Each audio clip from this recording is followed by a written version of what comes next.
ইসলামী যুব সমাজ কল্যাণ পরিষদের উদ্যোগে মৃত ব্যক্তিদের রূহের মাগফিরাত কামনায় দশম বার্ষিক তাফসীরুল কোরআন মাহফিলের সম্মানিত সভাপতি আলহাজ Mohammad Delwar Hossain, senior principal officer, অবসরপ্রাপ্ত, অগ্রণী ব্যাংক পিএলসি।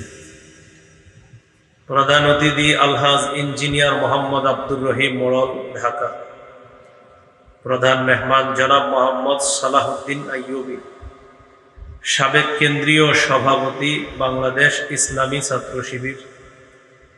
উদ্বোধক আলহাজ মোহাম্মদ দুলাল হোসেন, প্রতিষ্ঠাতা কামরা পূর্বপাড়া দারুল উলুম ইসলামিয়া মাদ্রাসা ও এতিমখানা। আমন্ত্রিত মেহমানবৃন্দ, বিশেষ অতিথিবৃন্দ, গুরুত্বপূর্ণ আলোচনা পেশ করেছেন হযরত মাওলানা মুফতি রিজওয়ান রফিকি দামাত বরকাতুহুল আলিয়া। আল্লাহ তাআলা তার হায়াতে বরকত দান করেন। বাতিলের মোকাবেলায় দীর্ঘ সময় ধরে তিনি কাজ করতেছেন। বিশেষ করে আমাদের দেশের একটি গোষ্ঠী আছে যাদের নাম হলো হিজবুত তাওহীদ। তাদের বিরুদ্ধে বলতে গেলে যিনি একাই বছরের পর বছর লড়ে যাচ্ছেন, তিনি হলেন আমাদের মুফতি রিজওয়ান রফিকি ভাই। আল্লাহ তাআলা তার সমস্ত দ্বীনি খেদমতগুলোতে ভরপুর বরকত দান করেন। গুরুত্বপূর্ণ আলোচনা পেশ করেছেন হযরত মাওলানা মুফতি আরিফ জব্বার কাসিমি, গাজীপুর। সুন্দর আলোচনা করে থাকেন, কোরআন হাদিস থেকে সরাসরি কথা বলে, মাশাআল্লাহ। গুরুত্বপূর্ণ আলোচনা করেছেন মুফতি আব্দুল্লাহ আল মামুন, ঢাকা। কামরাঙ্গীরচর থেকে তিনি এসেছেন, তার আলোচনাও শুনেছি, খুবই গুরুত্বপূর্ণ কথা বলে থাকেন। তিনি সহ আজকে স্থানীয় ওলামায়ে কেরাম, আশেপাশের আইম্মায়ে মাসাজিদ যারা, তাদের মধ্যেও হয়তো আসরের পর থেকে অনেকে আলোচনা করেছেন। আল্লাহ তাআলা সবার আলোচনা যারা আমরা শুনেছি, অথবা বিভিন্ন জায়গায় মাইক থেকেও তাদের আলোচনা আমরা কম বেশি কিছু শুনেছি, ওই আলোচনাগুলোর মধ্যে যেগুলো আমল করার, সেগুলো সবাই যেন আমল করতে পারে, আল্লাহ তৌফিক দান করেন। যেই কথাগুলো তারা আমাদেরকে বর্জন করার জন্য বলেছেন, আমরা যেন ওই বর্জনীয় বিষয়গুলো বর্জন করতে পারি, আল্লাহ তৌফিক দান করেন। প্রিয় মুসলমান ভাইয়ারা, আমি আপনাদের সামনে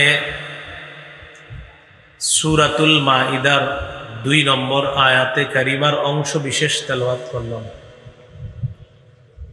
রাসূলুল্লাহ সাল্লাল্লাহু আলাইহি সাল্লামের একটি হাদিস পেশ করলাম। আয়াত হাদিসকে সামনে রাখলে অর্থ দ্বারা সহযোগিতা করা। কি করা?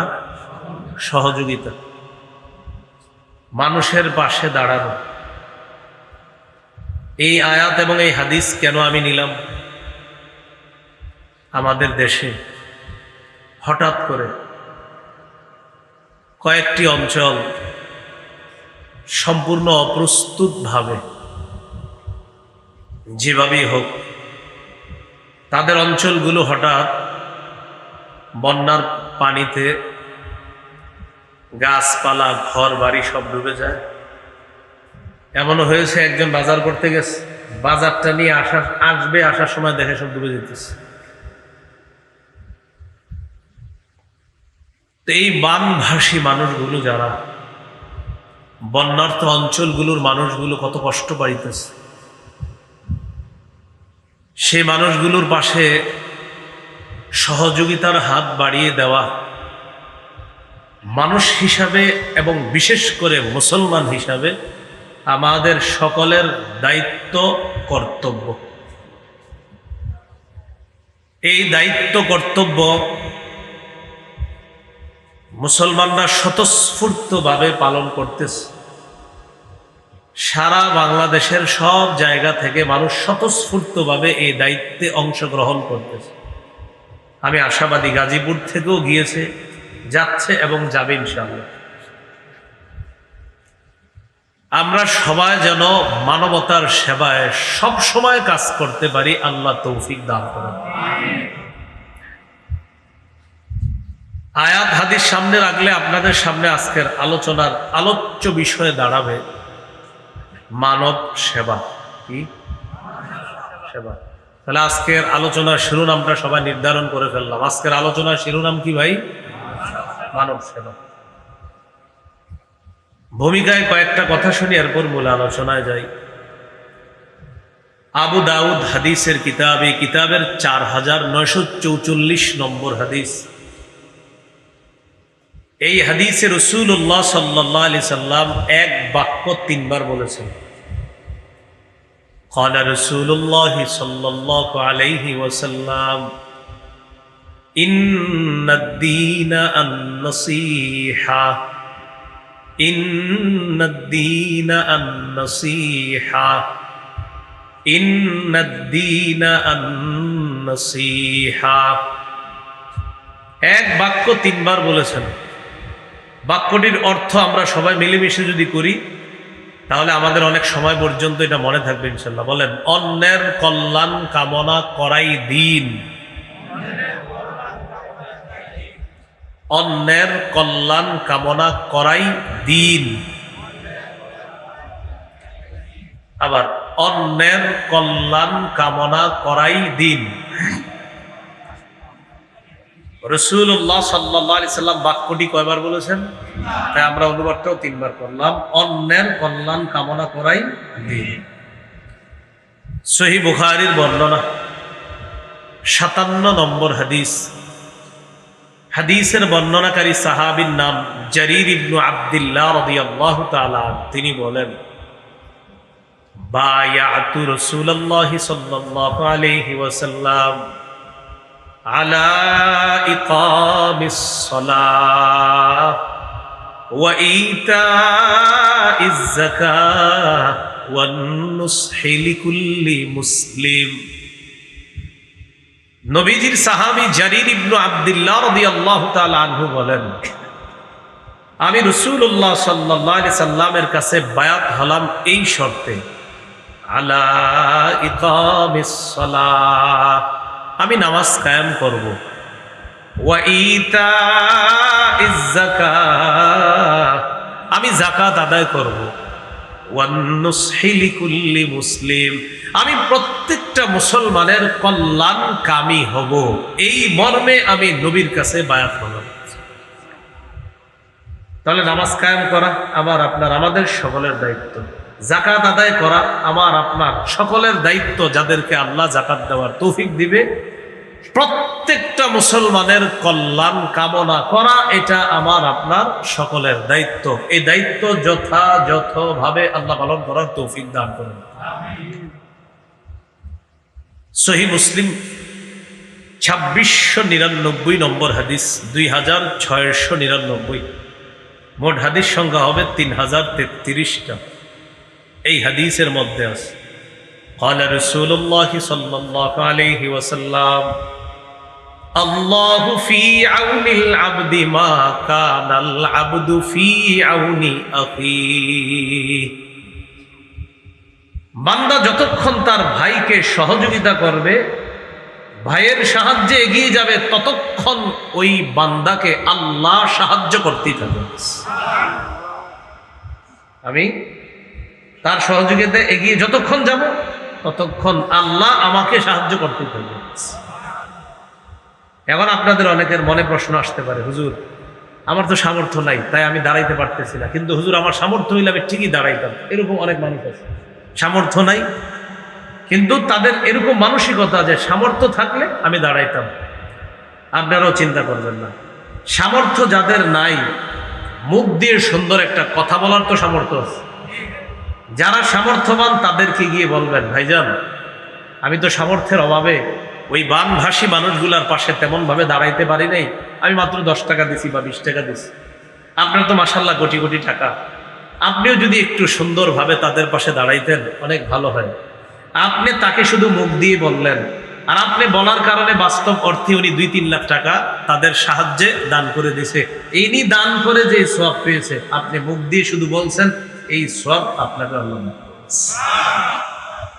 দলিল তিরমিজির বর্ণনা 2670 নম্বর হাদিস, 2670। এই হাদিসের মধ্যে আছে عن أنس بن مالك رضي الله تعالى عنه أن رجلا أتى النبي صلى الله عليه وسلم يستحمله। এক ব্যক্তি রাসূলুল্লাহ সাল্লাল্লাহু আলাইহি সাল্লামের কাছে আসছে বাহন চাওয়ার জন্য, বাহন যেই বাহনের উপরে তিনি চড়বে।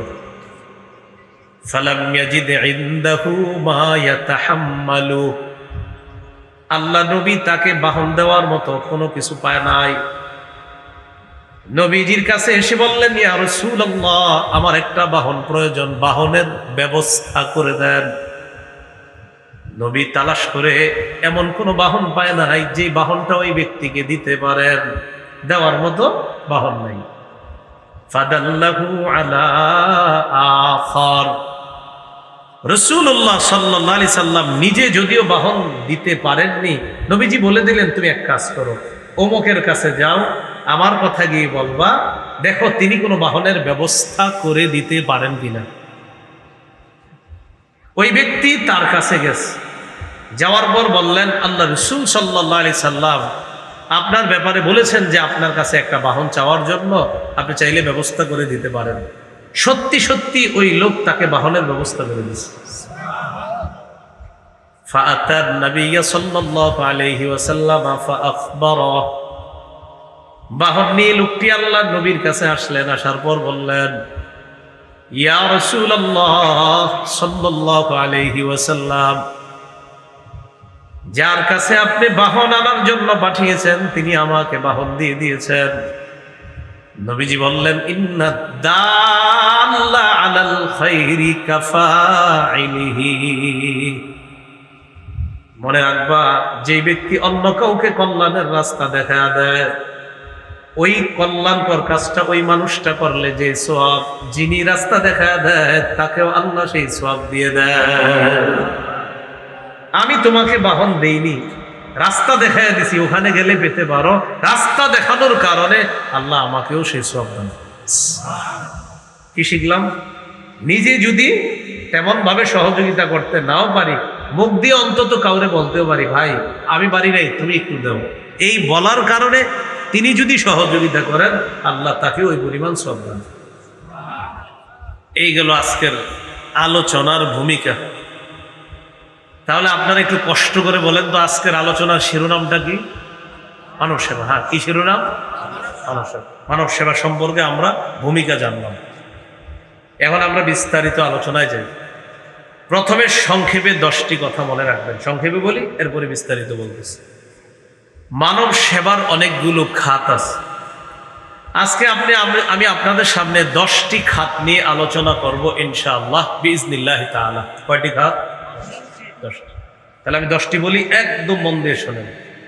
মানব সেবার 1 নম্বর খাত এতিমকে লালন পালন করা। 2 নম্বর বিধবা নারীকে সহায়তা প্রদান করা।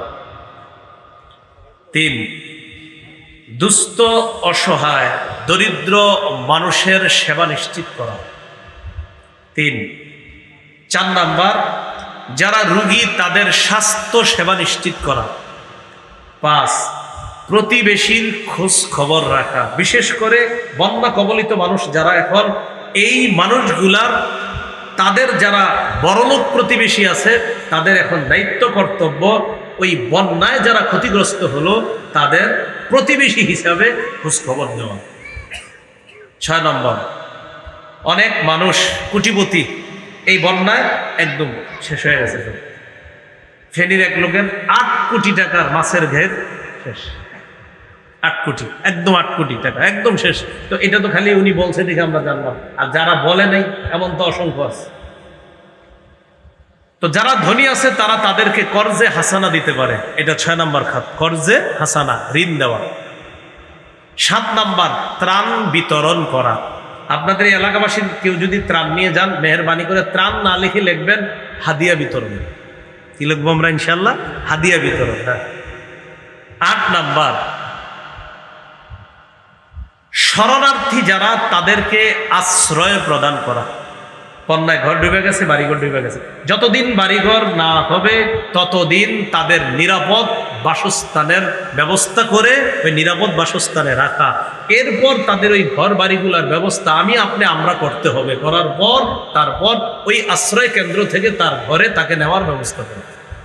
8 নাম্বার। 9 নাম্বার, সুস্থ শরীরে রক্তে কোনো সমস্যা না থাকলে স্বেচ্ছায় রক্তদান করা। 10 নাম্বার, এই যে মাশাআল্লাহ সমাজ কল্যাণমূলক কাজ করা, এটার নাম কি? ইসলামী যুব সমাজ কল্যাণ। তো এই সমাজ কল্যাণমূলক কাজ করা, এগুলো 10 নাম্বার খাত। সমাজ কল্যাণমূলক কাজ এটা এককভাবেও করা যায়, সাংগঠনিকভাবেও করা যায়। বাকি বর্তমান পরিস্থিতিতে এককভাবে না করে সাংগঠনিকভাবে করা, এটাই সুন্দর হবে, এটাই উত্তম হবে। প্রিয় ভাইরা, কয়টা খাত বললাম? 10টা। এর মধ্যে 1 নাম্বার, এতিমকে সহায়তা প্রদান করা, এতিমের লালন পালন করা। সূরা বাকারার 83 নম্বর আয়াতে আল্লাহ বলেন, লা তা'বুদুনা ইল্লাল্লাহ ওয়া বিল ওয়ালিদাইনি ইহসানা ওয়া দিল কুরবা ওয়াল ইয়াতামা ওয়াল মাসাকিন। তোমরা আল্লাহ ছাড়া কারো ইবাদত করবা না। ওয়া বিল ওয়ালিদাইনি ইহসানা, পিতা মাতার প্রতি সদাচরণ করবা। ওয়া দিল কুরবা, নিকটাত্মীয়দের প্রতি সদ্ব্যবহার করবা। ওয়াল ইয়াতামা, এতিমদের সাথে সদ্ব্যবহার করবা। ওয়াল মাসাকিন, অসহায় দুস্থ দরিদ্রদের সাথে সদ্ব্যবহার করবা। এই জায়গায় দেখেন, নিকটাত্মীয়র পরের খাতটার কথাই এসে গেছে, এতিম অসহায়ের লালন পালন করা। সূরা বাকারার 215 নম্বর আয়াতে আল্লাহ তাআলা বলেন, ইয়াসআলুনাকা মাযা ইউনফিকুন। নবী, তারা আপনাকে জিজ্ঞাসা করে তারা কি খরচ করবে, কোন খাতে খরচ করবে। কুল মা আনফাকতুম মিন খাইরিন ফালিল ওয়ালিদাইন ওয়াল আকরাবিন ওয়াল ইয়াতামা ওয়াল মাসাকিন ওয়া ইবনিস সাবিল। নবী, আপনি বলে দেন, তোমরা যেই উত্তম জিনিসগুলা খরচ করো, তোমরা যেই ভালো মাল খরচ করবা, এই খরচের খাত 1 নাম্বার ফালিল ওয়ালিদাইন, পিতামাতার জন্য খরচ করবা। 2 নাম্বার ওয়াল আকরাবিনা, এতিমদের নিকটাত্মীয় যারা তাদের জন্য খরচ করবা। ওয়াল ইয়াতামা, এতিমদের জন্য খরচ করবা। ওয়াল মাসাকিন, অসহায় যারা তাদের জন্য খরচ করবা। ওয়া ইবনিস সাবিল, পথিক মুসাফির, সে যদি সফরে বের হয়ে হঠাৎ তার টাকা পয়সা শেষ হয়ে যায়, তাকে তোমরা এই টাকা দিয়ে সহায়তা প্রদান করো। এখানে এতিমের কথা আসেনি? তো এই আয়াতেও এতিমের কথা আল্লাহ বললেন। দেখবেন, মা বাবা আত্মীয়, এরপরে আল্লাহ এতিমের কথা বলছে। বিপরীত দিকে বন্যা পরবর্তী সময়ে এমন এমন এতিম পাওয়া গিয়েছে, যাচ্ছে, যাবে। যেই এতিমের মাও হারিয়ে গেছে, বাবাও হারিয়ে গেছে, ভাই বোনও হয়তো মারা গেছে, এই এতিমকে মানুষ লালন পালন করবে। এর মধ্যে কিছু এতিম এমন থাকবে যার বাবা অনেক টাকা পয়সা আছে, ব্যাংক ব্যালেন্স আছে, জমা আছে। এখন স্বাভাবিকভাবেই এই টাকা পয়সার মালিক কে হবে? ওই শিশুটা। এলাকার কিছু হুমলা চমলা নেতা কি করে জানেন? সুযোগের অসৎ ব্যবহার করার জন্য এই এতিমের দায়িত্ব নেয়। কেন নেয়? টার্গেট হলো ভবিষ্যতে ছলে বলে কৌশলে ফুসলিয়ে কিছু হাতায় নিতে হবে। এই ব্যাপারে আল্লাহ কঠিন হুঁশিয়ারি দিছে। সূরা নিসার 10 নম্বর আয়াতে আল্লাহ তাআলা বলেন, ইন্নাল্লাযীনা ইয়াকুলুনা আমওয়ালাল ইয়াতামা যুলমা ইন্নামা ইয়াকুলুনা ফী বুতুনিহিম নারা ওয়া সায়াসলাউনা সাঈরা। আল্লাহ তাআলা বলেন, যারা এতিমের সম্পদ ভক্ষণ করে পেটের মধ্যে ঢুকায়, তারা পেটের মধ্যে আগুন ঢুকায়, তারা পেটের মধ্যে আগুন খায়, 70 তারা জাহান্নামে প্রবেশ করবে, প্রজ্বলিত আগুনে প্রবেশ করবে। নাউযুবিল্লাহ। তাহলে এক অংশ আমি বলি, বাকি অংশ আপনারা বলেন তো। যারা এতিমের সম্পদ পেটে ঢুকায় তারা পেটে কি ঢুকায়? যারা এতিমের সম্পদ খায় তারা পেটে কি খায়? আগুন। এটা যে শুধু বন্যা কবলিত এতিম এমন না, আশেপাশে এরকম এতিম পাবেন, যে এতিমের পিছনে অনেকে কাজ করে, এতিমের মাথায় হাত বুলায়, হেরে লালন পালন করে, এই নিয়তে কিছু করা যায় কিনা দেখেন। এবার আমার এই 2 আঙ্গুলের দিকে তাকান, দেখেন মাঝে একটু ফাঁকা রাখছি, 2 আঙ্গুল হালকা ফাঁকা, দেখছেন সবাই? হ্যাঁ, নবীজি সাল্লাল্লাহু আলাইহি সাল্লাম কি বলে দেখেন, সহিহ বুখারীর বর্ণনা 5304 নম্বর হাদিস। قال رسول الله صلى الله عليه وسلم أنا وكافل اليتيم في الجنة هكذا وأشار بالسبابة والوسطى وفرج بينهما। নবীজি সাল্লাল্লাহু আলাইহি সাল্লাম মধ্যমা এবং তর্জনী আঙ্গুল এইভাবে ইশারা করে মাঝে একটু ফাঁকা করে বললেন, আমি এবং এতিমের অভিভাবক এইভাবে পাশাপাশি জান্নাতে থাকব। তাহলে এতিমের অভিভাবক আর নবীজি পাশাপাশি জান্নাতে থাকবে। মুসনাদে আহমদ হাদিসের বিশাল বড় একটা কিতাব, এই কিতাবের 1905 নম্বর হাদিস, 1905 নম্বর হাদিস। قال رسول الله صلى الله عليه وسلم من ضم يتيما بين أبوين مسلمين حتى يستغني عنه وجبت له الجنة البتة। আল্লাহ নবী বলেন, কোন ব্যক্তি যদি এমন কোন এতিমকে লালন পালন করে যে এতিম তার মুসলিম বাবা হারিয়েছে, মুসলিম মা হারিয়েছে। একজন এতিম তার বাবা হারিয়েছে, সেও মুসলমান, মা হারিয়েছে, তিনিও মুসলমান। এর মানে মুসলিম বাবা মুসলিম মা হারা কোন এতিমের লালন পালন যদি আপনি করেন, কতদিন? হাত্তা ইয়াস্তাগনিয়া আন, এতিম যতদিন পর্যন্ত চলতে না পারবে, স্বাবলম্বী না হবে, ততদিন পর্যন্ত যদি মুসলমান বাবা মা হারা এতিমকেও লালন পালন করে, নবীজি বলেন ওয়াজাবাত লাহুল জান্নাহ আলবাত্তাতা, তার জন্য অবধারিতভাবে জান্নাত ওয়াজিব হয়ে যায়। অবধারিতভাবে জান্নাত ওয়াজিব হয়ে যায়। এতিম লালন পালন করার চেষ্টা করব, বলেন ইনশাআল্লাহ। আল্লাহ তৌফিক দান করেন। আজকের আলোচনার শিরোনাম জানি কি ভাইরা? কয় নম্বর খাত গেল? 1 নম্বর এতিম। 2 নম্বর খাত মনে আছে? বিধবা অসহায় যারা, তাদেরকে সহায়তা প্রদান করা। বন্যা পরবর্তী সময়ে এমন নারী পাওয়া যাবে যারা তার স্বামী হারিয়েছে, আবার এমন পুরুষও পাওয়া যাবে যিনি তার স্ত্রীকে হারিয়েছেন। তো আমরা আল্লাহর কাছে আশাবাদী ইনশাআল্লাহ, একজন পুরুষ চেষ্টা করে ইনশাআল্লাহ আবার ঘুরে দাঁড়াবে, একজন পুরুষ, এবং এটা তার পক্ষে একটু সহজ। কিন্তু একজন নারী যিনি তার স্বামীকে হারিয়েছেন, তিনি নারী হওয়ার কারণে এবং তিনি দুর্বল হওয়ার কারণে তুলনামূলক তিনি কিন্তু এত সহজে যে ঘুরে দাঁড়াবেন, এটা তার পক্ষে কষ্টকর। এই জন্যই শরীয়তের দিক নির্দেশনা হলো বিধবা অসহায় নারী যারা, তাদের যথাযথ সম্মান রেখে তাদের কাছে সহায়তা প্রদান করা, মুসলমানরা যেন তাদের কাছে সহায়তা পৌঁছায় দেয়। সহিহ বুখারীর বর্ণনা 5353 নম্বর হাদিস। এই হাদিসের মধ্যে আছে ক্বালা রাসূলুল্লাহ সাল্লাল্লাহু আলাইহি ওয়াসাল্লাম আস-সাঈ আলাল আরমিলাতি ওয়াল মিসকিন কাল মুজাহিদি ফি সাবিলিল্লাহ আবিস সাইমিন নাহার আল কাইমিল লাইল। কোন ব্যক্তি যদি আল্লাহর রাস্তায় জিহাদ করে, জিহাদ করলে যে সওয়াব, সারা রাত নফল নামাজ পড়লে যে সওয়াব, সারা দিন নফল রোজা রাখলে যে সওয়াব। কয়টা সওয়াবের কথা বললাম? 3টা।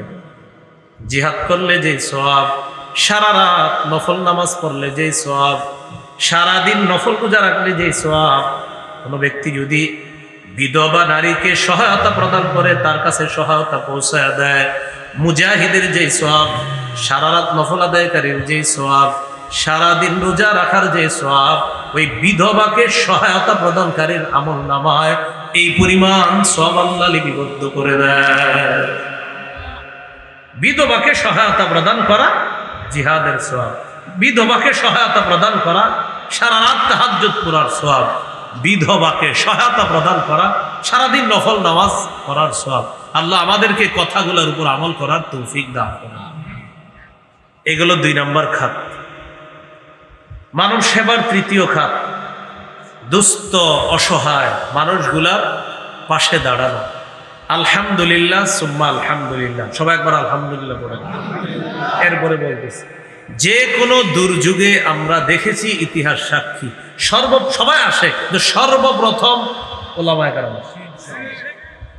যে কোনো দুর্যোগে সর্বপ্রথম ওলামায়ে কেরাম এগিয়ে আসে। তবে এইবারের বন্যায় আমার কাছে মনে হলো ওলামায়ে কেরামের পাশাপাশি সারা বাংলাদেশ এক হয়ে গেছে। সারা বাংলাদেশ, আমার কেন জানি মনে হইতেছে এবার এই বন্যাকে কেন্দ্র করে সারা বাংলাদেশকে আল্লাহ এক বানায় দিচ্ছে। এবং কেমন যেন এমন বার্তা দিচ্ছে, ভবিষ্যতে এই দেশ নিয়ে কেউ যদি ষড়যন্ত্র করে, আমরা সারা বাংলাদেশের সবাই এখন এক হয়ে এই ষড়যন্ত্রের মোকাবেলা করব ইনশাআল্লাহ। এই জন্য এই দেশ নিয়ে ষড়যন্ত্র করতে হলে 10 বার ভাবতে হবে। ভবিষ্যতে ষড়যন্ত্র করতে হলে বলে দিবেন, আমরা সবাই মিলে একটা বাংলাদেশ। আপনারা লক্ষ্য করে দেখবেন, আলেমদের পাশাপাশি ছাত্ররা, হিন্দুরা, বৌদ্ধ, খ্রিস্টানরা পর্যন্ত দান করবে।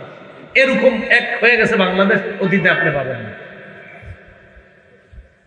এই বাংলাদেশের একতা যদি থাকে, ইনশাআল্লাহ ইনশাআল্লাহ ইনশাআল্লাহ এই একতাবদ্ধ জাতি একদিন বলবে, এদেশে আরো শান্তির জন্য রাষ্ট্রীয়ভাবে ইসলাম চাই। কি চাই? প্রশ্ন হতে পারে কেন? বললাম তো, বিধর্মী যারা তারাও একদিন বলবে, হুজুর ইসলাম কায়েম হয়ে গেলে মনে হয় আমরাও শান্তিতে থাকবো। তারা বলে, এটাই বাস্তবতা। কোন দেশের রাষ্ট্র ধর্ম যখন ইসলাম হয়ে যাবে, কোর্ট, হাইকোর্ট, সুপ্রিম কোর্ট, সংসদ যখন কোরআন অনুযায়ী চলবে, এবং অমুসলিম কলিগ যারা আছে আপনাদের, তাদেরকে বুঝান যে ইসলাম কায়েম হয়ে গেলে আমরাও শান্তিতে থাকবো, তোমরাও শান্তিতে থাকবা। একমাত্র ধর্ম ইসলাম, যে ইসলাম ধর্ম মুসলমান সহ অন্যান্য সমস্ত জাতি বর্ণ সবার শান্তি নিরাপত্তা নিশ্চিত করে যেই ধর্ম, এটার নাম ইসলাম। এই কথাটা না সবাইকে আপনি রাস্তায় হেঁটে হেঁটে বলবেন, আপনার হিন্দু প্রতিবেশীকে বলবেন যে ভাই, ইসলাম যদি কায়েম হয়ে যায় দেশে, তোমরাও শান্তিতে থাকবা। তোমাদের উপর যদি আঘাত আসে, ইসলামের মানুষগুলা সর্বপ্রথম এই আঘাত মোকাবেলা করবে। অসহায় দুস্থ যারা, তাদের সেবা নিশ্চিত করা। অসহায় মানুষদের পাশে দাঁড়ানো মানে জান্নাতের ঘাটি অতিক্রম করা। সুবহানাল্লাহ। সূরা বালাদের 14 থেকে 16 নম্বর আয়াতে আল্লাহ বলেন, আও ইতআমুন ফি ইয়াউমিন ذي مسغبة يتيما ذا مقربة أو مسكينا ذا متربة। আল্লাহ তাআলা বলেন, হাবিব আপনি আপনার উম্মতকে জানায় দেন, জান্নাতের ঘাটি যদি তারা অতিক্রম করতে চায়, কিছু আমল করা তাদের দরকার। আও ইতআমুন ফি ইয়াউমিন যী মাসগাবা, ক্ষুধার দিনে যেন মানুষকে তারা খাওয়ায়। ইয়তীমান যা মাকরাবা, এতিমকে যেন তারা খাওয়ায়। মাকরাবা, যা মাকরাবা, নিকট আত্মীয়কে যেন খাওয়ায়। আও মিসকিনান যা মাতরাবা, ভুলুণ্ঠিত অভাবগ্রস্ত মানুষগুলাকে যেন তারা খাওয়ায়। এতিমকে খাওয়ানো, ক্ষুধার্তকে খাওয়ানো, ভুলুণ্ঠিত অভাবগ্রস্ত মানুষকে খাওয়ানো। আল্লাহ তাআলা বলেন, এর অর্থ হলো তুমি জান্নাতের ঘাটি অতিক্রম করেছো। বিপরীত দিকে অসহায়দের পাশে যদি আমরা না দাঁড়াই, আপনারা দাঁড়ানোর অর্থ হলো আপনি যে ওখানে যেতে হবে এমন না, আপনি এখান থেকে সহযোগিতা পাঠিয়ে দেন, বাস এটাই দাঁড়ানো।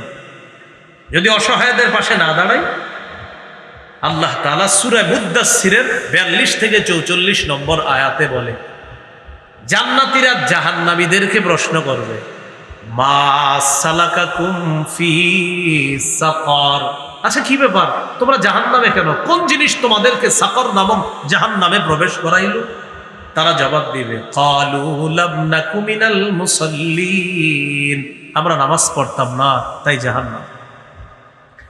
ওয়ালাম নাকু নুতইমুল মিসকিন, আমরা দরিদ্র মানুষদেরকে খাওয়াইতাম না, অসহায় মানুষগুলাকে খাওয়াইতাম না, ক্ষুধার্ত মানুষগুলাকে খাওয়াইতাম না। এলাকার মধ্যে অনেক মানুষ আছেন আপনারা যারা আলেমদেরকে দাওয়াত দিয়ে সুন্দর সুন্দর খাবার খাওয়ান, কোটিপতি আত্মীয়দেরকে দাওয়াত দিয়ে খাবার খাওয়ান, ক্ষুধার্ত মানুষকে কয়দিন দাওয়াত দিয়ে খাওয়াইছেন? ক্ষুধার্ত, যেমন মনে করো আমারও দাওয়াত দিবে, আইটেম নয় 42টা করে। কথার কথা, একজন কোটিপতি আত্মীয়কে দাওয়াত দিছে, অনেক আইটেম। আজকে আমরা এখানে যারা, আমাদেরকে দাওয়াত দিলে অনেক আইটেম হবে। তো একজন ক্ষুধার্তকে দাওয়াত দিয়ে কয়দিন আপনি এরকম সুন্দর আইটেম করছেন? এই জন্য আমি আপনাদেরকে বলি, আলেমদেরকে মাশাআল্লাহ দাওয়াত দেন, ঠিক আছে আলহামদুলিল্লাহ।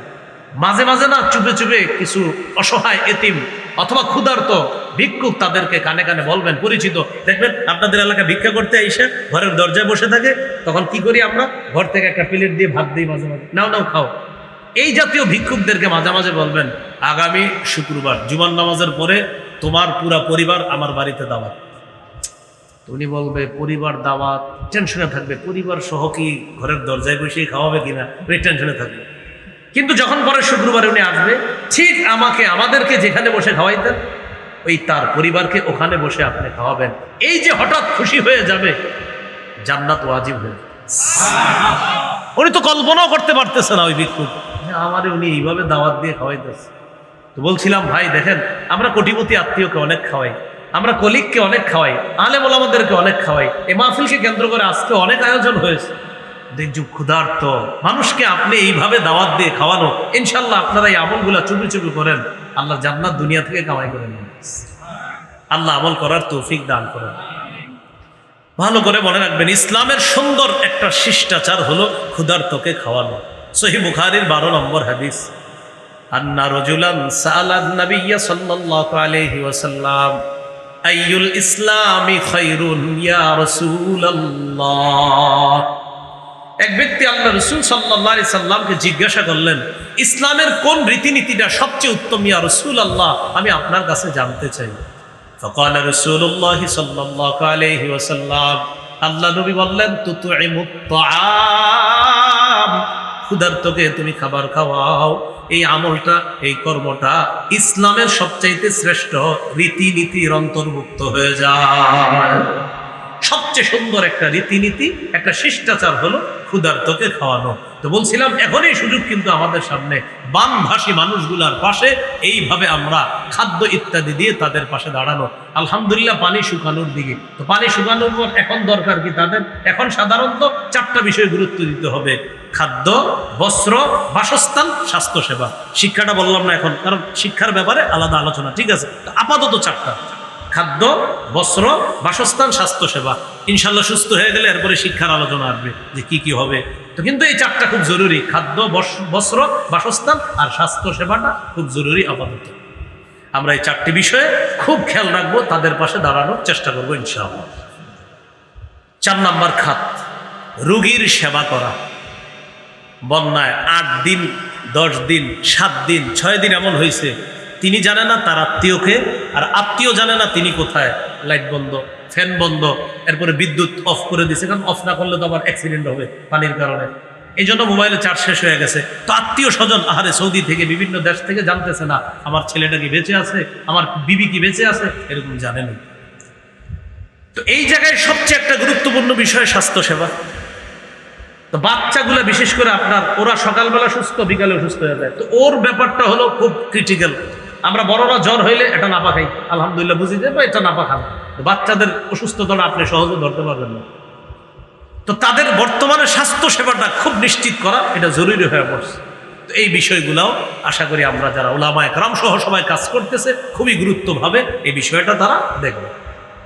তিরমিজির বর্ণনা 2737 নম্বর হাদিস, قال رسول الله صلى الله عليه وسلم للمؤمن على المؤمن 6 خصال, একজন মুসলমানের উপর আর একজন মুসলমানের জন্য 6টি হক রয়েছে।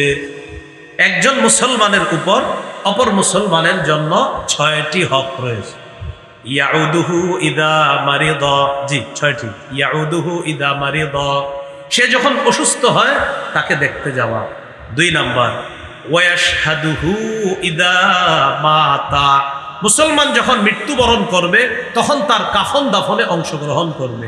3 নাম্বার, ওয়ায়ুজিবুহু ইদা দাআ, মুসলমান যদি দাওয়াত দেয়, ওজর না থাকলে তার দাওয়াত গ্রহণ করা, ওজর না থাকলে তার দাওয়াত গ্রহণ করা। উজুর কি? যেমন আমি দাওয়াত গ্রহণ করি না উজুরের কারণে, আমি কিন্তু কোথাও খানা খাই না, কেন? আমার একটু উজুর আছে, এই জন্য আমি খানা খাই না, বাসা থেকে নিয়ে আসি ওই খানাটা আমি খাই। তো উজুরের কারণে দাওয়াত গ্রহণ না করা যেতে পারে, উজুর থাকলে দাওয়াত গ্রহণ না করা, এটা 3 নাম্বার। উজুর যদি না থাকে তাহলে দাওয়াত গ্রহণ করা এটা কর্তব্য, এটা দায়িত্ব।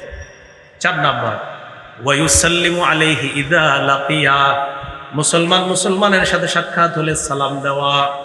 একটু আমার সাথে সবাই বলেন, আমরা সালামের অপেক্ষা করব না, আমরাই প্রথম সালাম দিব। আবার আমরা সালামের অপেক্ষা করব না, অহংকার থেকে মুক্ত হওয়ার জন্য আমরাই প্রথমে সালাম দিব ইনশাআল্লাহ। অনেকে কি করে অপেক্ষা থাকে, তো সালাম দেয় না, পরে বিচার দেয়, আপনার ছেলে না আমার সালাম দেয় না, আপনার মাদ্রাসার ছাত্রগুলো আমার সালাম দেয় না, বিচার দেয়। তো ঘটনা কি? সালাম দেয় না, বাচ্চা ছোট ছোট 6 বছর 7 বছর বয়স, তো এরা মনে করেন হয়তো ওনারা সালাম দেয় না, আইসা বিচার দেয়, হুজুর আপনার ছাত্রগুলো আমার সালাম দেয় না। তো হুজুরে বুদ্ধি করে জিজ্ঞাসা করলেন, আচ্ছা আমার বাচ্চাগুলো যে আপনারা সালাম দেয় নাই, আমার মাদ্রাসার বক্তব্যের ছাত্রগুলা কি অবস্থায় সালাম দেয় নাই? তো বলতেছে আমি দোকানের সামনে বসা আর ওরা দোকানের সামনে বসা, তো এই অবস্থায় কি করলেন?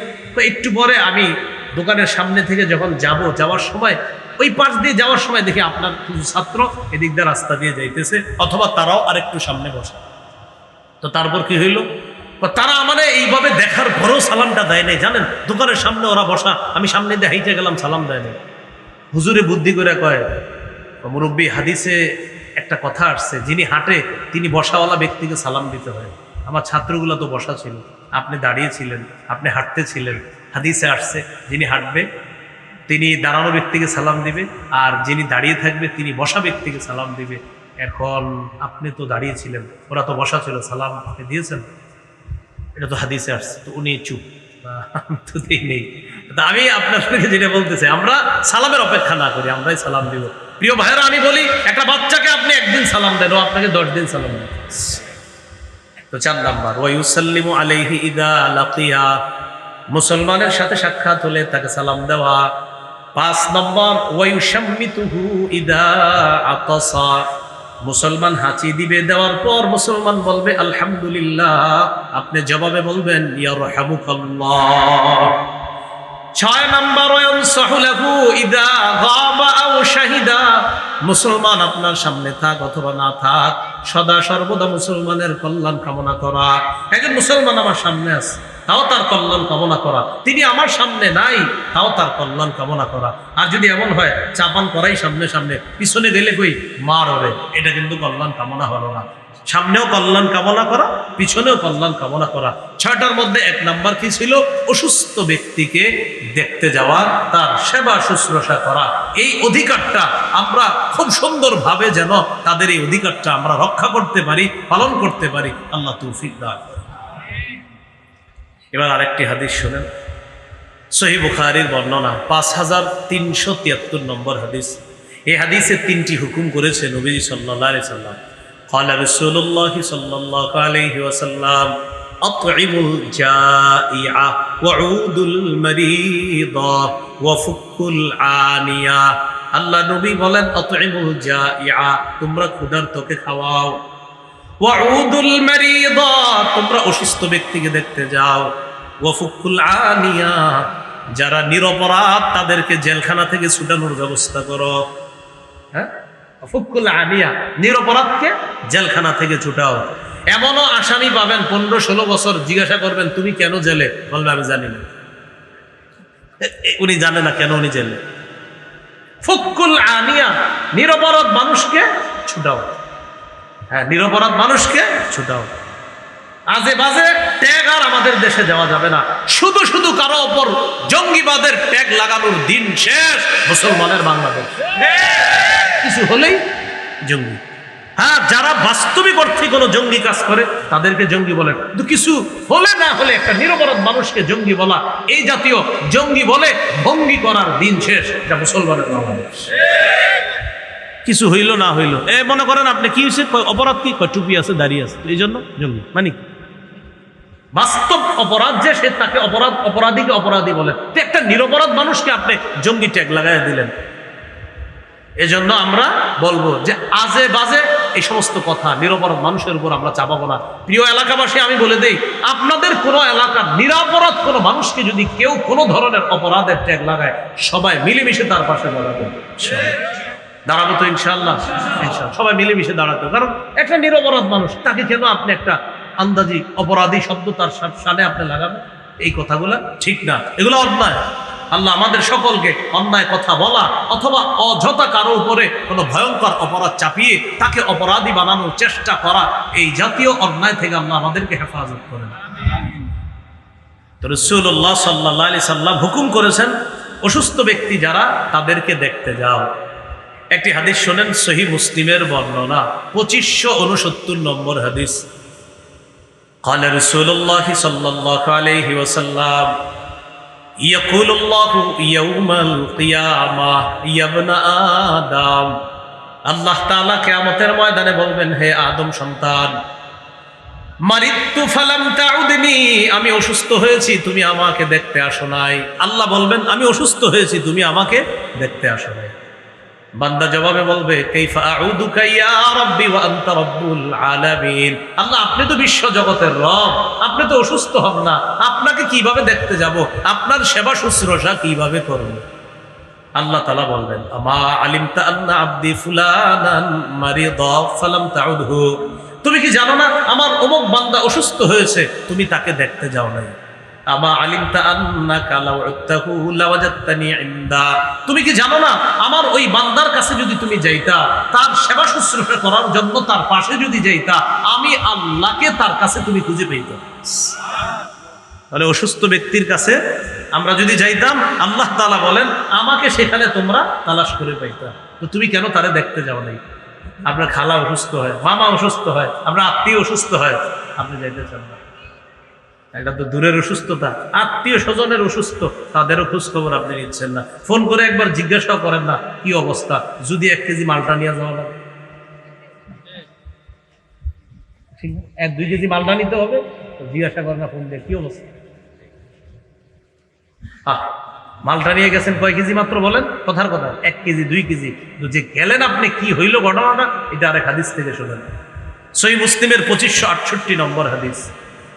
قال رسول الله صلى الله عليه وسلم من عاد مريضا لم يزل في خرفة الجنة حتى يرجع, নবীজি বলেন কোন ব্যক্তি যদি কোনো অসুস্থ ব্যক্তিকে দেখতে যায়, ফিরে আসার আগ পর্যন্ত সে জান্নাতের ফল বাগানে ফল আহরণ করতে থাকে। এটা কিন্তু মালটা নিয়ে যাওয়া লাগবে না, এমনি যদি দেখতে যান, তাও জান্নাতের ফল বাগানে আপনি ঘুরে বেড়াবেন, ফল আহরণ করতে থাকবেন। হাদিস দ্বারা বোঝা যায় অসুস্থ ব্যক্তিকে দেখতে যাওয়া মানে মৃত্যুর পর জান্নাতের এমন বাগানে আল্লাহ আপনাকে ঘুরাবেন, যেই বাগানে আপনি ফল শুধু আহরণ করতে থাকবেন। তাহলে অসুস্থ ব্যক্তি, আমাদের এলাকার আশেপাশেও যারা অসুস্থ হয় তাদেরকে দেখতে যাবো তো ইনশাআল্লাহ, তাদের সেবা শুশ্রূষা করা আল্লাহ তৌফিক দান করেন। এগুলো 4 নম্বর। 5 নম্বর খাত, আত্মীয় স্বজনের খোঁজ খবর রাখা, নিকট আত্মীয়র হক আদায় করা, বিশেষ করে প্রতিবেশীর হক আদায় করা। সহিহ বুখারীর 6015 নম্বর হাদিস। আমাদের মুফতি রিজওয়ান রফিকি ভাই মিরাজ সম্পর্কে আলোচনা করছে না, বলেন না কেন? আপনারা তো শ্রোতা কেমন যায়, আমি তো পুরো বলতে পারবো না, আর বয়ান যতক্ষণ শুনছি পুরোটা আমি আপনাদেরকে শোনাইতে পারবো ইনশাআল্লাহ। আমি আয়েশা ওনার বয়ান শুনছি, ওই জায়গা থেকে শুনছি যে জায়গায় উনি বলতেছিলেন 1 লক্ষ টাকায় একজন মিরাজ পাবে 50,000, বোন পাবে 25,000, ওখান থেকে আমি পুরোটা শুনছি আলোচনা, ঠিক না? আচ্ছা, তো মিরাজের আলোচনা রিজওয়ান ভাই করতেছিলেন, শুনতেছিলাম। এখন আপনারা বলেন মিরাজ কি প্রতিবেশী পাবে? না, পাবে না। মিরাজ প্রতিবেশী পাবে না, মিরাজের খাত আছে, ওমকে পাবে ওমকে পাবে, প্রতিবেশী মিরাজ পাবে না। নবীজি বলেন, মা জালা জিবরিলু ইউসিনি বিল জার হাত্তা যানানতু আন্নাহু সাইওয়ারিসুহু। সহিহ বুখারী 615 নম্বর হাদিস। নবীজি সাল্লাল্লাহু আলাইহি সাল্লাম বলেন, জিবরিল আমিন আমাকে এত বেশি প্রতিবেশীর হক আদায় করতে বলছে, আপনি প্রতিবেশীর হক আদায় করেন, আপনি প্রতিবেশীর হক আদায় করেন, আপনি প্রতিবেশীর হক আদায় করেন, এত বেশি আমাকে বলেছে, আমি ধারণা করে ফেললাম আল্লাহ না জানি জিবরিল আমিন আমাকে আল্লাহর পক্ষ থেকে এসে এই কথা বলে যে হাবিব এখন থেকে প্রতিবেশীকেও মিরাজ দিতে হবে।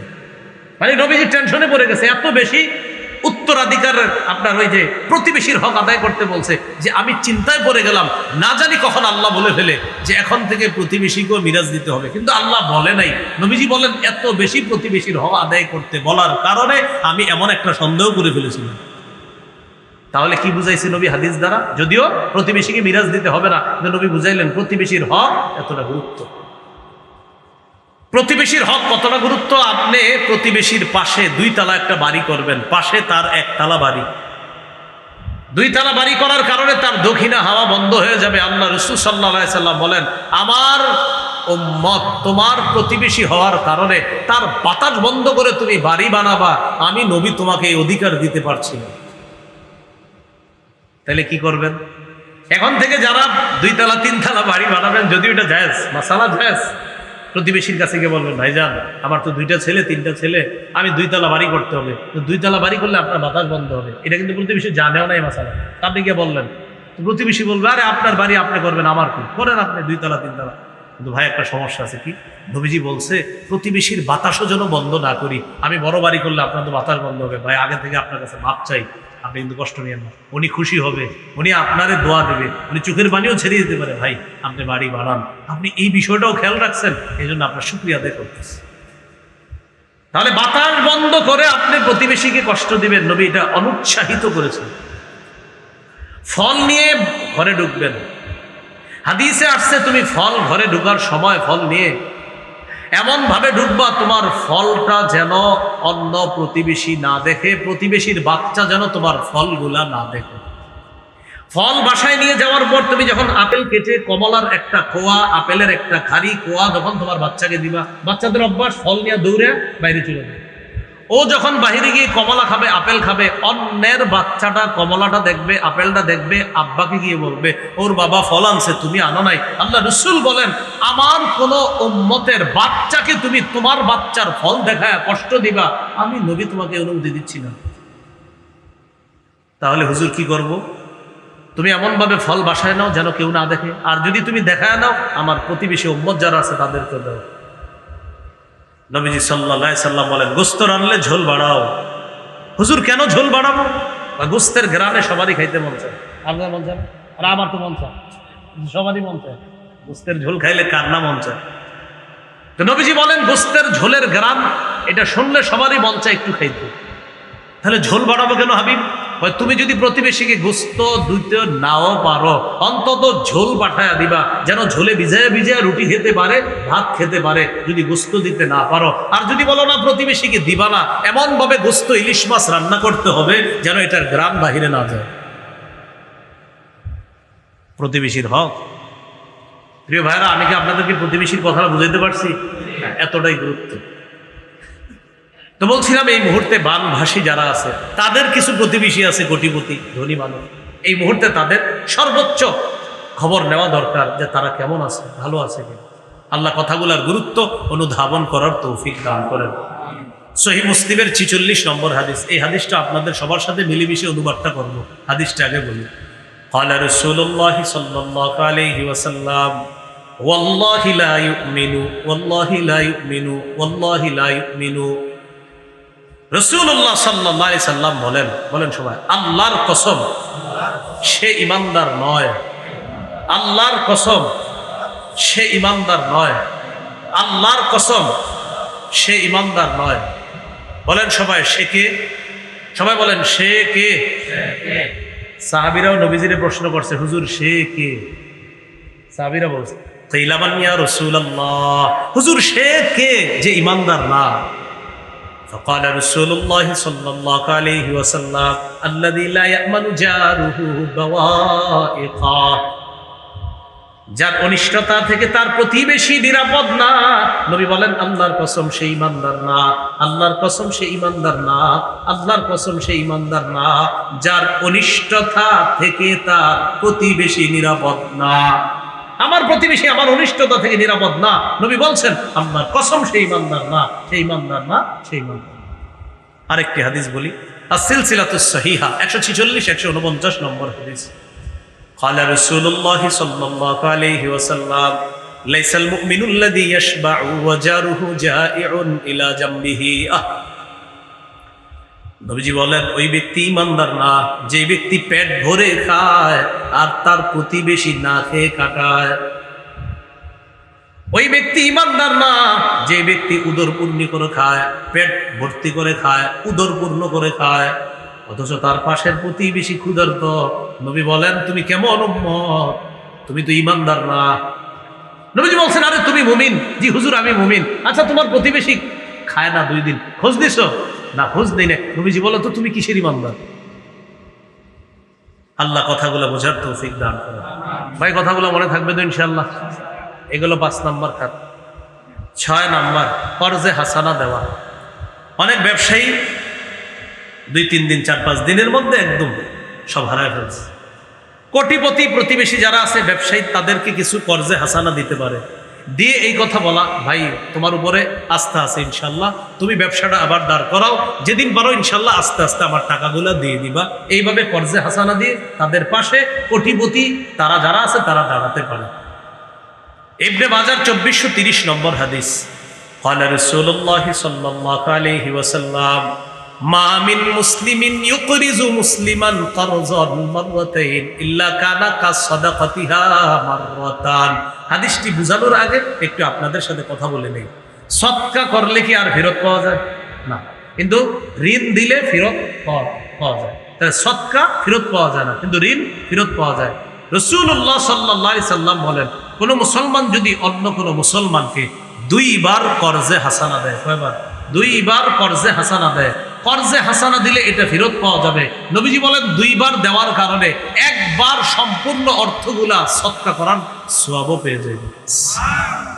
সদকা করেন নাই কিন্তু আপনি কর্জ দিচ্ছেন 2 বার, কিন্তু 2 বার কর্জ দেওয়ার কারণে 1 বার সদকা করার সওয়াব পেয়ে যাবে। এই গেল 6 নাম্বার খাত। 7 ত্রাণ বিতরণ করা, যেটার নাম বলেছি হাদিয়া বিতরণ বলবো আমরা। ত্রাণ বিতরণ এটা তাদের পাশে দাঁড়ানো, আলহামদুলিল্লাহ দাঁড়াইতেছে সবাই। সহিহ মুসলিমের 2699 নম্বর হাদিস। ক্বালা রাসূলুল্লাহ সাল্লাল্লাহু আলাইহি ওয়াসাল্লাম মান নাফাসা আন মুমিনিন কুরবাতাম মিন কুরাবিদ দুনিয়া নাফাসাল্লাহু আনহু কুরবাতাম মিন কুরাবি ইয়াউমিল কিয়ামাহ। কোন মুসলমান যদি অন্য কোন মুমিনের একটা দুনিয়াবি পেরেশানি দূর করে, আল্লাহ কিয়ামতের ময়দানে তার কঠিন একটা পেরেশানি দূর করে দিবেন। একটা পেরেশানি দুনিয়াবি দূর করেন, কিয়ামতের ময়দানে কঠিন পেরেশানি আল্লাহ দূর করবেন। আবু দাউদের বর্ণনা 4946 নম্বর হাদিস। ক্বালা রাসূলুল্লাহ সাল্লাল্লাহু আলাইহি ওয়াসাল্লাম মান ইয়াসসারা আলা মু'সিরিন ইয়াসসারাহুল্লাহু আলাইহি। কোন ব্যক্তি যদি কঠিন বিপদগ্রস্ত মানুষকে সহজ করে দেয়, তার পাশে দাঁড়ায়। বানভাসী মানুষের মধ্যে এমন এমন মানুষ আছে যাদের কাছে অন্য মানুষ টাকা পায়, কিন্তু এই অবস্থায় ওই লোকটা কোত্থেকে টাকা দিবে বলেন আপনারা? টাকা পাইতো, কিন্তু এই অবস্থা টাকাটা দিবে কোত্থেকে? তো যিনি টাকা পায় তিনি বললেন যেদিন তুমি পারবা সেদিন টাকাটা দিলেও হবে, এই মুহূর্তে টাকা দেওয়ার প্রয়োজন নাই। নবী বলেন এই যে তুমি তার জন্য বিষয়টা সহজ করে দিলা, কিয়ামতের ময়দানে কঠিন বিপদ আল্লাহ তোমার জন্য সহজ করে দিবেন। আপনারা শুধু সুবহানাল্লাহ বলেন না, আমলও করেন ইনশাআল্লাহ। বলেন ইনশাআল্লাহ, ইনশাআল্লাহ। তাহলে এইভাবে তাদের মাঝে ত্রাণ সামগ্রী এটা আমরা হাদিয়া নাম দিয়ে বিতরণ করব ইনশাআল্লাহ। 8 নম্বর শরণার্থীদেরকে আশ্রয় দেওয়া, শরণার্থীদের পাশে দাঁড়ানো, তাদের প্রতি দয়া প্রদর্শন করা, নিজের ঘরে রেখে হলেও তাদেরকে আপনার নিরাপদ স্থানে রাখা। 3 তলা বাড়ি আছে, আপনি 2 তলায় থাকতেছেন, 3য় তলায় কেউ থাকে না, ভাই আসেন আসেন আপনারা 3 তলায় থাকেন। এক প্রবাসী কান্না করতে করতে দেখেন নাই তার কথাটা, ভাই আমাদের বাড়ি আছে, আপনারা যতজন পারেন ওখানে যান, থাকেন, খাবারের চিন্তা করেন না। উনি বলতেছেন আল্লাহ আমাদেরকে যথেষ্ট দিছে, আপনারা যতদিন থাকবেন খাবার দাবার সবকিছু আমরা ব্যবস্থা করব। এই জাতীয় মানুষগুলো আছে বলে আল্লাহ দুনিয়াটা এখনো রাখছে। এত ভালো মানুষ আছে এখনো, তা আমাদের বাংলাদেশে এত ভালো মানুষ আছে আলহামদুলিল্লাহ। আবু দাউদের বর্ণনা 4941 নম্বর হাদিস।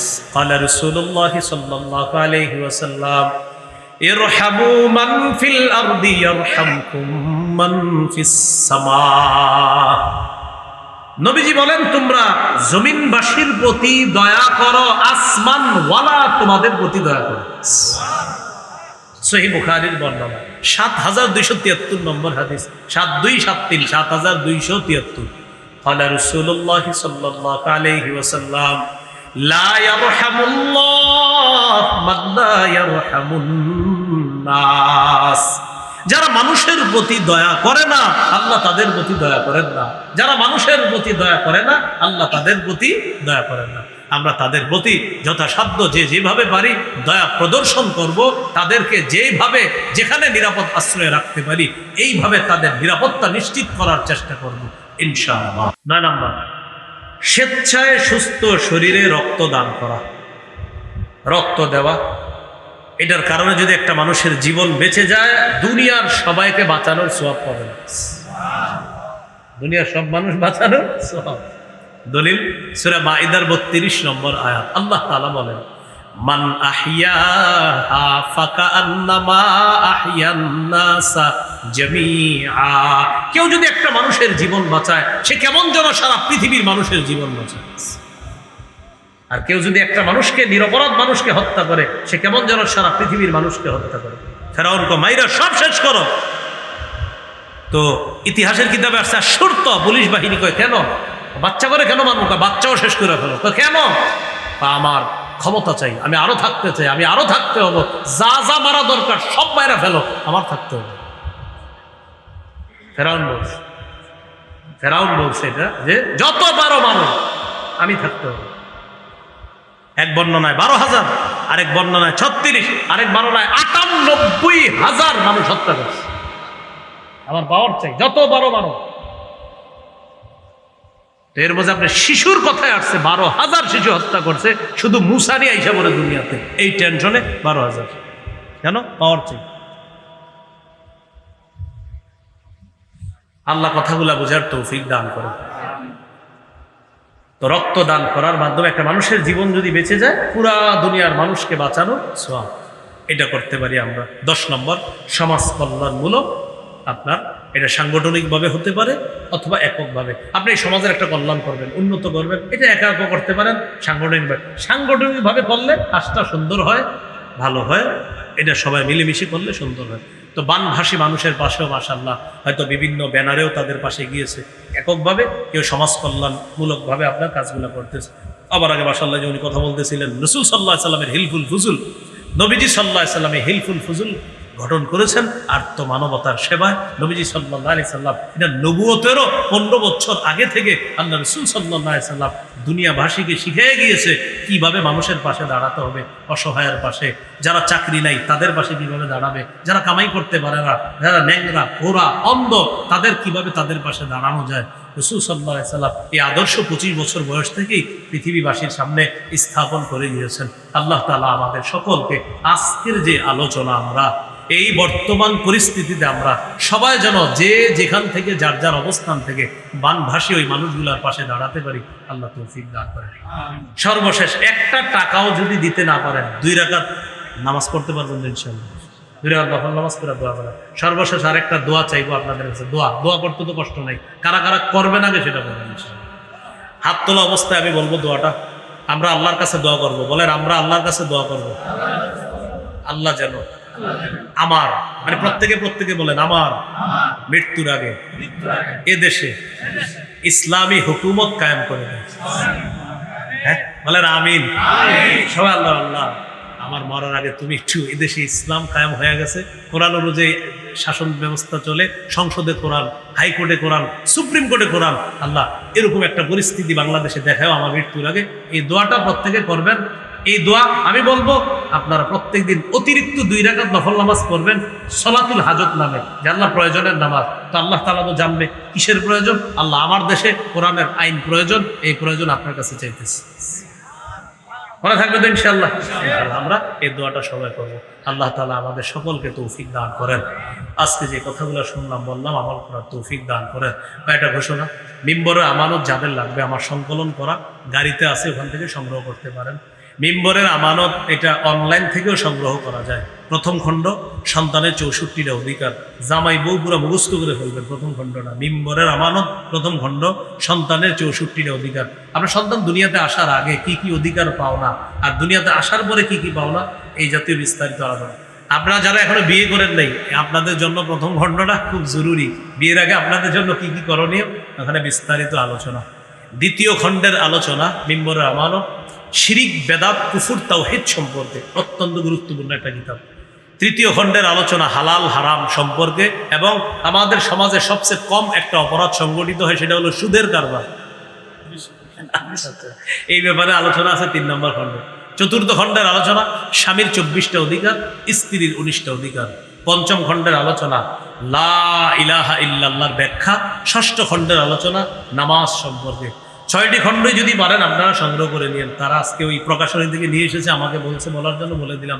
আর আজকে যদি আপনারা নিতে না পারেন, অনলাইন থেকে অর্ডার করবেন, আপনার বাসায় এসে দিয়ে যাবে। কিভাবে যেন ওরা দেয়, তো এটা রাহনুমা প্রকাশনী, বাংলা বাজার, ওখানে পাবেন।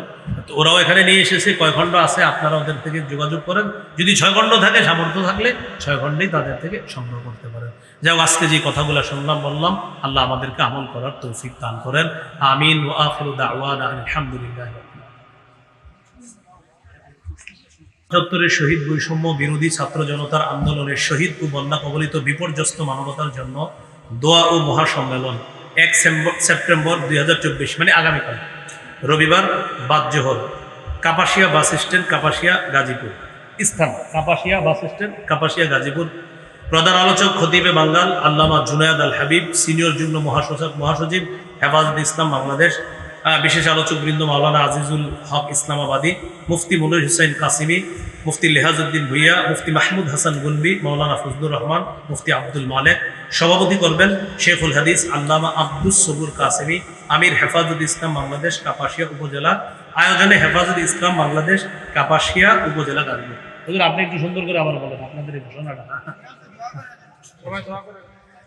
আলহামদুলিল্লাহ রাব্বিল আলামিন ওয়াল আকিবাতু লিল মুত্তাকিন ওয়াসসালাতু ওয়াসসালামু আলা সাইয়্যিদিল আমবিয়া ওয়াল মুরসালিন ওয়া আলা আলিহি ওয়া সাহবিহি আজমাইন। রব্বানা যালামনা আনফুসানা ওয়া ইল্লাম তাগফির লানা ওয়া তারহামনা লানাকুনান্না মিনাল খাসিরিন। রব্বিরহামহুমা কামা রাব্বায়ানি সগীরা, রব্বিরহামহুমা কামা রাব্বায়ানি সগীরা। আল্লাহ মেহেরবানি করে আমাদের এই দেশের মানুষকে সকল ধরনের বিপদ আপদ ষড়যন্ত্র থেকে হেফাজত করেন। আল্লাহ আসমানি রহমত নাজিল করেন, আসমানি বরকত নাজিল করেন। আমরা সবাই মিলেমিশে সুন্দর একটা দেশ গঠন যেন করতে পারি তৌফিক দান করেন।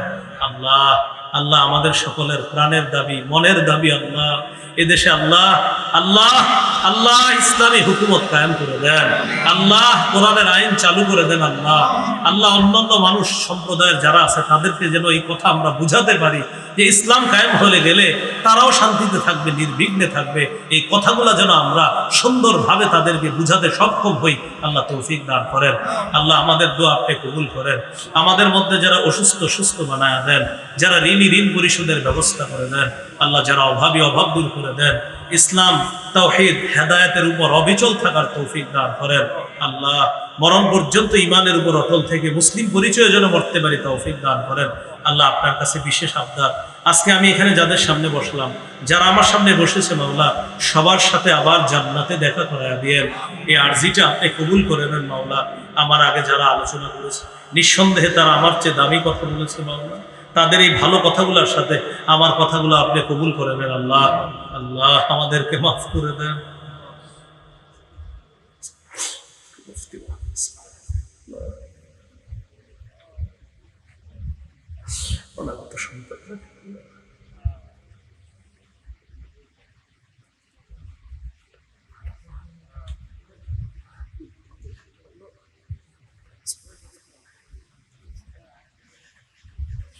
আল্লাহ আমাদের দোয়া আপনি কবুল করেন। আল্লাহ আগামীকাল হেফাজত ইসলামের মহা সমাবেশকে আপনি কবুল করেন। শান্তির সাথে নিরাপদে যেন তারা আয়োজনটা সম্পন্ন করতে পারে তৌফিক দান করেন। ষড়যন্ত্রকারীদের ষড়যন্ত্র থেকে আগামীকালের এই আয়োজনকে আপনি হেফাজত করেন মাওলা। আল্লাহ আমাদের দোয়া আপনি কবুল করেন। বানভাসী মানুষগুলার যা যা প্রয়োজন আল্লাহ, তারা যা হারিয়েছে এর চাইতে দ্বিগুণ ব্যবস্থা করে দেন আল্লাহ। আল্লাহ তারা যা হারিয়েছে এর চাইতে দ্বিগুণ ব্যবস্থা করে দেন মাওলা। আল্লাহ আমাদের দোয়া আপনি কবুল করেন। আল্লাহ আমাদের দোয়া আপনি কবুল করেন। বন্যার কারণে যারা এতিম হয়েছে, যারা বিধবা হয়েছে, যারা অসহায় দুস্থ, আল্লাহ তাদের সকলের নিরাপত্তা, স্বাস্থ্যসেবা, খাদ্য, বাসস্থান যেন আল্লাহ আমরা মুসলমানরা যেন নিশ্চিত করতে পারি তৌফিক দান করেন। আল্লাহ আমাদের দোয়া আপনি কবুল করেন।